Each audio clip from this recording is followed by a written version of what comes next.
श्रीराम रामकथा प्रिय अंजनी तनया आता बहु सत्वर यावे करा अलंकृत आसन शुभ हे दिधले आम्ही सद्भावे। कबंधला हंसयुक्त विमान न्यायला आलं। अत्यंत उत्साहानं विमानात बसून सीतेच्या शोधासाठी वानरवीर सुग्रीवाशी मैत्री करायला सांगतो। सुग्रीव नुसती झाडांची पानं खाणारा वनचर नसून किष्किंध्याचा राजा आहे। त्याच्याजवळ राजनीती संपन्न, चारी पुरुषार्थी, अतिशय सज्ञान, बलवान, बलिष्ठ असे 4 प्रधान आहेत। समान शिलामध्ये मैत्री होऊन एकमेकांना सहाय्यकारी होतात।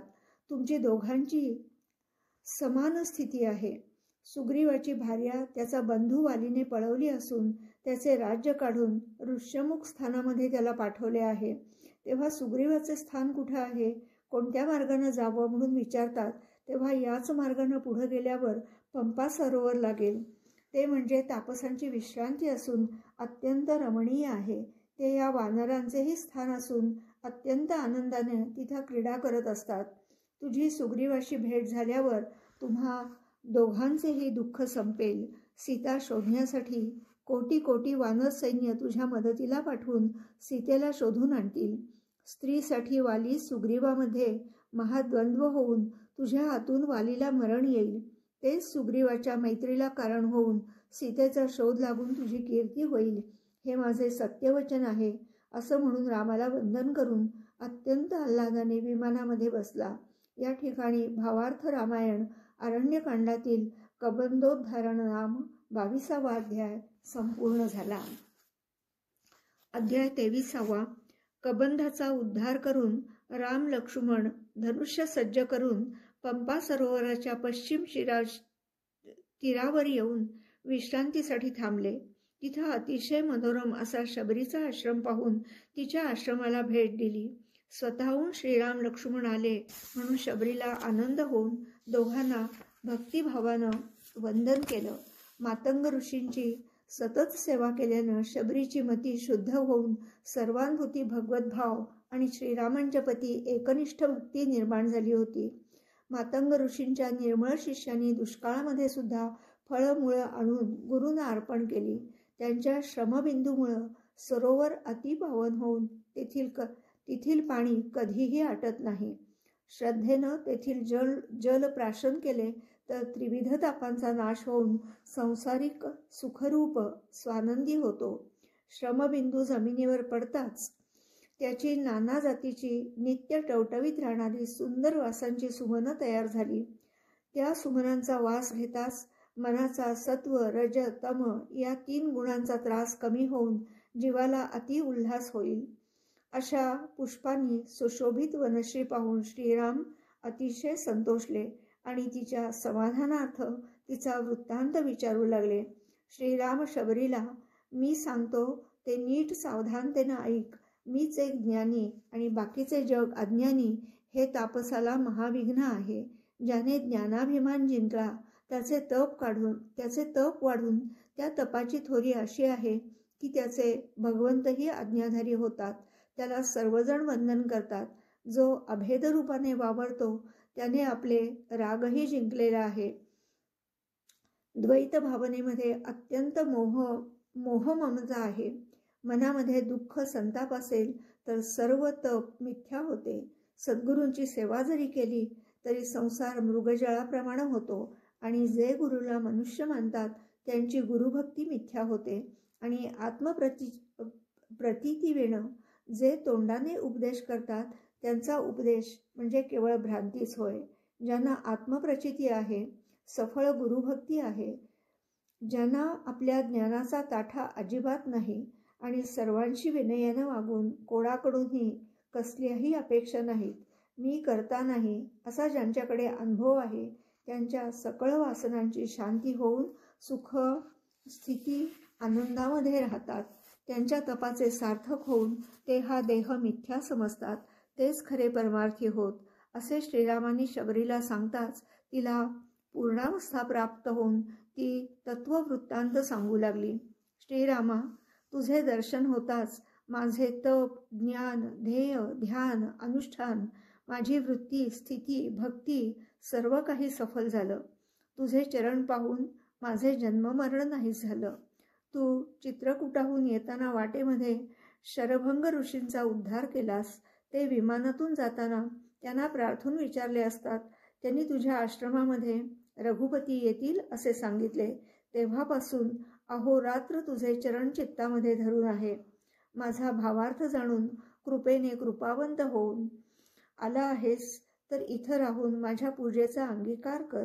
मी अतिशय पवित्र अशी सामग्री गोळा केली आहे. तिचा सौमित्रासह स्वीकार करावा. श्रीरामाने विधियुक्त पूजेचा स्वीकार करून वनभोजन केले. कबंधाने तुझे सामर्थ्य वर्णन केले म्हणून आचरण पाहायला आलो, तर त्याहीपेक्षा अधिक आम्हाला पाहायला मिळाले. हे ऐकून शबरीचं मन आनंदलं आणि ती सद्गुरूंचे हे सामर्थ्य आहे. त्यांचे वचन मी पाळले. मला आपले चरण पाहायला मिळाले असं म्हणून चरणी माथा ठेवून एक मागणे आहे. हे दयावंता, ते तू मला दे. तुझं दर्शन घेण्यासाठीच या देहाची धारणा होती. आता तुझे चरण पाहिले. या देहाचे कार्य संपले. तो देह त्याग करण्याची आज्ञा दे. देह म्हणजे महानरक, महादुःख. या देहसंगाची निवृत्ती करण्याची हे श्रीरामा मला आज्ञा दे. शबरीचे वचन ऐकून राम संतोषले आणि अति उल्हासाने देहलोभ सांडून परलोकी सुखाने गमन कर म्हणून आज्ञा दिली. आसन घालून निज तेजाने चेतवून देहाचे दहन केले आणि शबरी पाप पुण्यातीत होऊन अक्षय स्थान पावली. श्रीराम दृष्टीने पुण्य परिपूर्ण होऊन देह दहनाने दैदिप्यमान होऊन स्वतःच्या गतीने गमन केले. तिच्या अक्षय सुखाला कल्पांतीही क्षय नाही अशी निजप्राप्ती झाली. स्वर्गामध्ये अक्षय संतुष्ट होऊन राहिली. तेथील सुरसिद्धांनी जय जयकार करून सुमनांचा वर्षाव केला. असं शबरीचं उदाहरण करून तिच्या आश्रमामध्ये विश्रांती घेत वनशोभा पाहू लागले. वनशोभा पाहत असताना त्यांना सतत सीता आठवू लागली. मृग, मयूर, कोकिळेला पाहून नित्य निष्काम श्रीरामांच्या वर कामाने आक्रमण केले आणि ज्यांच्या पूजन क्रीडादीमुळे रामाला मनस्ताप झाला त्यांना शाप दिले गेले आणि लगेचच उशापही दिले. कोकिळेच्या मधुर पूजनानं मदनाचे मधुर बाण हृदयाला दारुण विंधू लागले. तेव्हा कोकिळेला तुला मौन पडेल म्हणून शाप दिला. उशापासाठी विनवणी करताच वसंत ऋतूमध्ये तुला मधुर पूजन करता येईल, एरवी मौन राहावे लागेल. याप्रमाणे मृग, गज, मयूर आणि कावळा यांच्या रतिक्रीडा पाहून श्रीरामांच्या चित्ताचा क्षोभ होऊन शापवाणी उमटली. लीलावधारी श्रीराम मिथ्या विरह, मिथ्या वियोग दाखवून सर्वांना सत्यत्वाने शापाची उपरती सांगितली. सीता ध्येय, श्रीराम ध्यान, श्रोता ज्ञेय आणि श्रीराम ज्ञान, सीता चेतना, श्रीराम चैतन्य दोघेही अभिन्न एकत्व असून त्यांचं वर्णन करायला शास्त्रांना सुद्धा मौन पडले. इथून पुढे जातात तो श्रीरामांना सुशोभित फळाफुलांनी युक्त असा महापर्वत दिसतो. लक्ष्मणाला हा ऋष्यमुक्त पर्वत पहा आणि या ठिकाणी अनेक ऋषींनी मुख मख असे यज्ञ केले म्हणून त्यांना ऋष्यमुख असं म्हणतात. या ठिकाणी भयभीत होऊन राहिलेला प्रधान सुग्रीव आहे. वालीला ऋषींनी शाप दिलेला असल्याने त्याला ऋष्यमुख पर्वतावरती येण्याचे सामर्थ्य नव्हते, म्हणून सुग्रीव वाली भयानं तिथे लपलेला होता. सुग्रीवाची भेट घेऊन त्याला सुख संतुष्ट करण्यासाठी श्रीराम तिकडे जायला निघतात. या ठिकाणी अतिशय गोड असे अरण्यकांड संपले. किष्किंधाकांडाचा तर याहूनही गोड असून श्रोत्यांनी आवडीने वाचून सुखी व्हावे. इथे भावार्थ रामायण अरण्यकांडातील शबरी उद्धरण नाम 23वा अध्याय संपूर्ण झाला आणि अरण्यकांडही संपूर्ण. किष्किंधाकांड सुरू होते. अध्याय पहिला. श्री गणाधिपतये नमः. अरण्यकांडाचे कथन झाले. ते श्रीरामांनीच पूर्ण करून घेतले. आता किष्किंधाकांडही तेच सांगत आहेत. श्रीनाथ म्हणतात, माझी रामायण लिहिण्याची योग्यता नाही, परंतु श्रीराम स्वतः माझ्याकडून आग्रहाने लिहून घेत आहेत. रामकथा लेखन न करता कुठे गेलो तर मार्गावरती श्रीराम रामायण स्वयंप्रकाशित करतात. मी खाता पिता चालता बोलता निद्रेमध्ये ध्यानामध्ये श्रीराम जागे करून उठ वेगानं, लवकर रामायण लिही, झोपून काही लाभ होणार नाही. सांगायचा भावार्थ असा की ह्याचा करता समर्थ श्रीराम आहे. शबरीचे उद्धरण करून अत्यंत दुर्गम आणि दुर्धर अशा वनामध्ये श्रीराम लक्ष्मण हातात धनुष्यबाण घेऊन चालत आले. तेव्हा सुग्रीव म्हणाला, हे दोघे दारुणवीर दुर्धर दिसत आहेत, कारण या वनामध्ये आम्हा वानरांना पाहून मनुष्य भीतीने चळचळा कापतात. वालीनच या तापस वेशधारी दोघांना आपल्याला मारण्यासाठीच पाठवलं असणार, म्हणून पर्वताच्या गुहेमध्ये पळाला. त्याच्याबरोबर इतर वानर आणि चौघे प्रधान नळ नीळ जांबवंतही भयाने जागा मिळेल तिथं लपू लागले. तेव्हा चौथा प्रधान हनुमंतानं सुग्रीवाला तू का पळालास म्हणून विचारलं. अत्यंत निर्भयपणे 2 तापसी वल्कलधारी तिथं आले आहेत असं सांगितलं. ते पाहून माझं धैर्य बळालं. हे ऐकून हनुमंताला आश्चर्य वाटलं.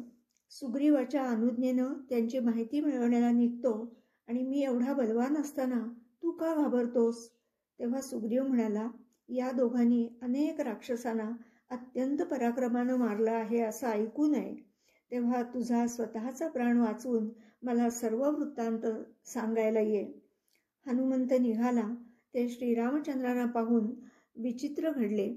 अंजनीच्या पोटी जन्मलेल्या हनुमंताची शक्ती पाहून ब्रह्माला अति चिंता वाटू लागली. तेव्हा त्यानं एक युक्ती केली. वानर म्हणून भ्रमण करत असताना ब्रह्मानं हनुमंताची शक्ती लोपवली आणि श्रीरामांची जेव्हा भेट होईल तेव्हा ती शक्ती पुन्हा प्राप्त करेल. आणि खरोखरच श्रीरामाला पाहताच हनुमंताला विलक्षण शक्ती आली आणि सुग्रीवाचा कार्यभाग साधण्यासाठी गेलेला हनुमान पुरुषार्थ पावला.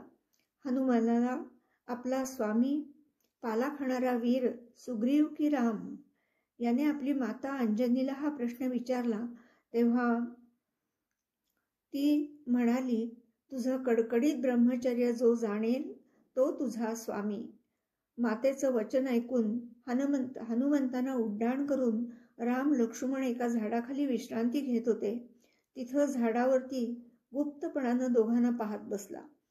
श्रीरामांचं वरती लक्ष गेल्यावर आश्चर्याने लक्ष्मणाला म्हणालं, वरती बसलेल्या वानराची जन्मजातच ब्रह्मचर्य कासोटी दिसते आहे. हे ऐकून हनुमान मनामध्ये हसला आणि हे तर दीन दुःखी मानव दिसत आहेत, यांना कसा स्वामी मानू. सेवक बलवान, स्वामी निर्बळ, म्हणजे स्वामित्व व्यर्थ, खोटं आहे. असं म्हणून आपण त्याची किती बलवान आहोत ते परीक्षा तरी पाहू. म्हणून हातामध्ये शालवृक्ष घेऊन रघुनाथा सन्मुख आला. श्रीरामांचं चरण पाहताच आपण अजरामर आहोत, आपल्याला जन्ममरण नाही हे पूर्वस्मरण आठवलं आणि श्रीरामांना पाहताच अत्यंत आनंद झाला. तुम्ही कोण, कुठले, इथं कशासाठी आलात हे सर्व सांगितले नाहीत तर मी तुमचा प्राण घेईन असं वरवर अत्यंत कोपानं आणि अंतरी अत्यंत प्रेमानं विचारलं. हे सगळं रघुनाथांनी जाणून आपला सर्व वृत्तांत सांगितला. हे कळल्यावर आता आपण या दोघांचा पुरुषार्थ पाहू. किती वीर, किती धैर्य आहे ते पाहू. असं म्हणून रघुनाथ लक्ष करून सर्व वानरांनी भयंकर हाक देऊन अत्यंत क्रोधानं शालवृक्ष त्यांच्या अंगावरती सोडला. तेव्हा लक्ष्मण सवेग उठला आणि मुष्टी सज्जून वानरे पाहताच त्यांच्याकडे धावला. तेव्हा श्रीराम झोपलेले न उठता लक्ष्मणालाही न उठू देता बाण सोडून शालवृक्ष शतचूर्ण केला. तेव्हा अत्यंत क्रोधानं हनुमंतानं 5 पर्वत हाती घेऊन एकाला पुच्छानं एकाला दोन्ही हातानं ताडण सुरू केलं. रघुनाथांनी शांतपणाने बाणांनी सर्वांचे चूर्ण केलं आणि बाणपिसारा सोडून बाणपिसारा हनुमंत आकाशामध्ये गरगर फिरू लागला. वावटळीमध्ये गवत भ्रमते तसा हनुमान भोऱ्यामध्ये फिरू लागला. काही बळ चालेना. शक्ती क्षीण झाली. हातपाय वळू लागले. पुच्छ पायामध्ये घातले. तेव्हा पिता वायू आला आणि म्हणाला, सावधानता धारण कर. तू संग्रामामध्ये रामावरती अनेक घात केलेस, तरी राम जागचे न उठता वृक्ष पर्वतांना छेदलं. हा त्रैलोक्याचा राजा रघुनाथ आहे. त्याला क्षोभ आला तर क्षणार्धामध्ये त्रैलोक्याचा नाश करेल. त्याचा पुरुषार्थ तू पाहू नकोस. त्याला तू अनन्य भावाने शरण जाऊन त्याची प्राणपणानं सेवा कर. तो तुझा संपूर्ण स्वामी आहे. आपला पिता वायूचे वचन ऐकून हनुमंत श्रीरामांना लोटांगण घालून, मी अनन्य शरण आलो असून मी तुमचा एकनिष्ठ दास आहे. तुमचे स्वामित्व पाहण्याकरता मी अनुचित संग्राम केला. माझ्या अपराधाची क्षमा करावी. शरणागताची उपेक्षा करू नये म्हणून चरणी माथा ठेवला. तेव्हा लक्ष्मण रामाला म्हणाला, हा एवढा शूरवीर झुंजार चरणी माथा ठेवला तरी त्याच्यावरती विश्वास ठेवू नका.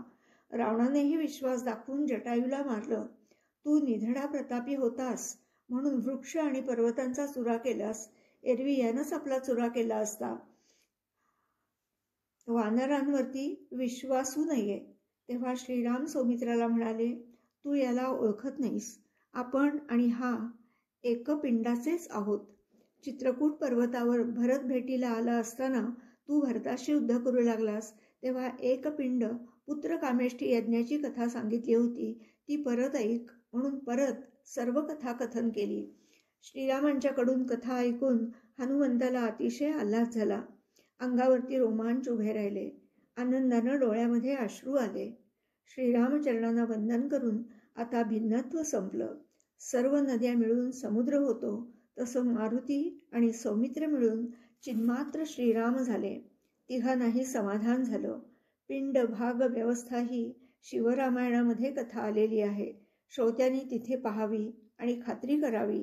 या ठिकाणी भावार्थ रामायण किष्किंधाकांडातील हनुमान दर्शन नाम पहिला अध्याय संपूर्ण झाला.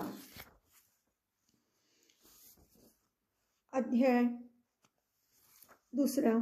श्रीराम भेटल्यानंतर हनुमंतानं आपल्याला तुम्ही कोण आहात हे पाहण्यासाठी पाठवलं आहे. देव, दैत्य, दानव यामध्ये वनामध्ये येण्याला घाबरतात. ते तुम्ही अत्यंत धीर आणि वीर मानव येताना पाहून सुग्रीवाला अत्यंत भय आणि आश्चर्य वाटलं. सुग्रीवाची स्त्री आणि धनही त्याचा भाऊ वालीनं हिरावून नेला आहे. तो तुम्ही त्याला सहाय्य करावेत अशी इच्छा व्यक्त करतो आहे. वाली भयाने तो अत्यंत चिंतित असून आपल्याशी मित्राचार करण्यासाठी मी तुम्हाला विचारण्यासाठी म्हणून मला सुग्रीवाने पाठवलं आहे. सुग्रीवापाशी वानरांचं स्वामित्व असून माझा त्यावरती अत्यंत विश्वास आहे आणि मी त्याचा एक प्रधान आहे. तो आपल्या मैत्रीची अपेक्षा करतो आहे. त्याला स्वामी आपण अभय द्यावे. वानर सैन्यासह सुग्रीव आपला सेवक होऊ इच्छित आहे. त्यावर कृपा करावी. हनुमंताचं वचन ऐकून संतोषानं जे जे तू सांगशील ते ते आम्ही निश्चितपणानं करू. त्याचं उल्लंघन करणार नाही. आता वाली, सुग्रीव हे दोघेजण कोण कोणाचे कोण? यांचे पिता कोण? हे पूर्वी कुठे राहत होते? किष्किंधेचं राज्य कोणी दिलं? हे सर्व मला सांग. तेव्हा हनुमंत म्हणतो, वाली सुग्रीवाची जन्मकथा मी अगस्ती ऋषींच्याकडून ऐकली आहे. एकदा ब्रह्मदेव योगासन घालून ध्यानाला बसले असताना त्यांच्या नेत्रातून आलेले ते अश्रू धरणीवरती पडले. त्यातून वानराचा जन्म झाला. माता आणि पिता स्वतः ब्रह्मदेवच त्याचा प्रतिपाळ करू लागले. ब्रह्माच्या आसनापाशी बसून नित्य नृत्य गायन ऐकत असे. स्वतःच्या पोटच्या मुलाप्रमाणे त्याचा सांभाळ करून त्याचे वृक्षराज असं नाव ठेवलं. रोज वृक्षराज हे वानर गिरीकंदरामध्ये विहार करून ब्रह्मापाशी परत येत असे. पुढचा भाग उद्या बघूया. जय जय रघुवीर समर्थ. जय श्रीराम.